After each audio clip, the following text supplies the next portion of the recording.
आप देख रहे हैं देश का सबसे भरोसेमंद channel N Delhi national. All India railway employees federation के तत्वाधान में एनी रेलवे मेंस कांग्रेस, ये जो सरकार द्वारा काला कानून लाया गया है श्रम द्वारा, उसको समाप्त किया जाए। निगमीकरण, निजीकरण जो दिन प्रतिदिन बढ़ता जा रहा है। ओपीएस सबसे मेन मुद्दा हम लोगों को, ओपीएस पुरानी पेंशन को बहाल किया जाए। इन सभी ड्यूटी रोस्टर हम लोगों का 12 घंटे का कर दिया गया है, इसको 8 घंटे का किया जाए। किसी तरह से मानवीय संवेदना के आधार पर 12 घंटे की ड्यूटी मुनासिब नहीं है। 12 घंटे कार्य करने वाला कम से कम 14 घंटे काम करता है।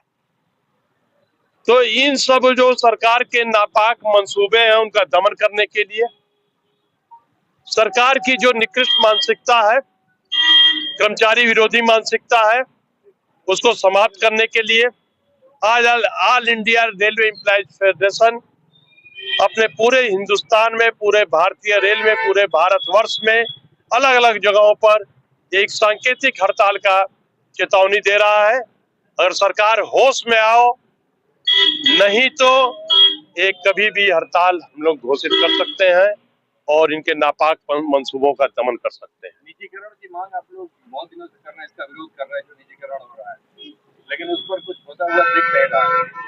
ये कहना आपका बिल्कुल सही है, जिसमें सरकार की, हमारी जो सरकारी एजेंसियां हैं, जो अधिकारी हैं, क्योंकि उनका भी पूरा सहयोग मिल जा रहा है।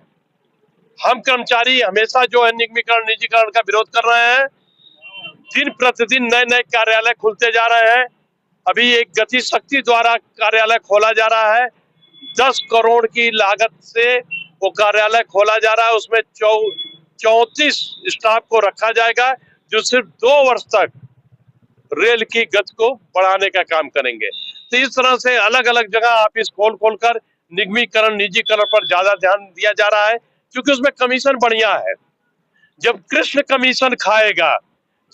कमीशन खाएगा दुर्योधन से मिल जाएगा, तो 20 सभा में चीर दोपती कौन बचाने आएगा, 20 सभा में चीर दोपती कौन बचाने आएगा।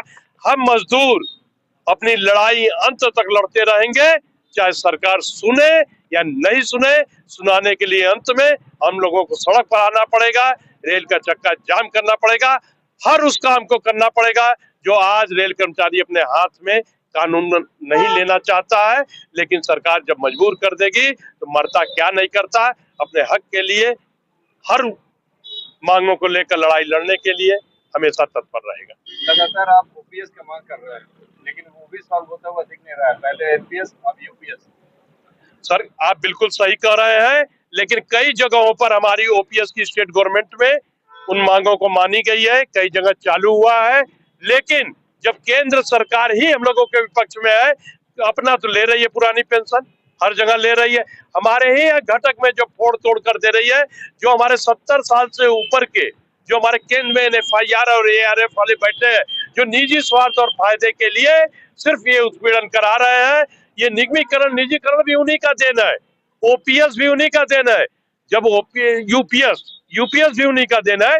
जब हम ओपीएस की लड़ाई लड़ रहे थे, तो यूपीएस तुम कहां से लेके चले आए? सिर्फ अपने निजी स्वार्थ और फायदे के लिए एनएफआईआर के रघुवैया साहब और एआईआरएफ के श्री गोपाल मिश्रा जी, ये यूपीएस जैसा एक जो है ले आके चले आए हैं झुंझुना बजाने के लिए। Subhash Dubey, railway men's Congress.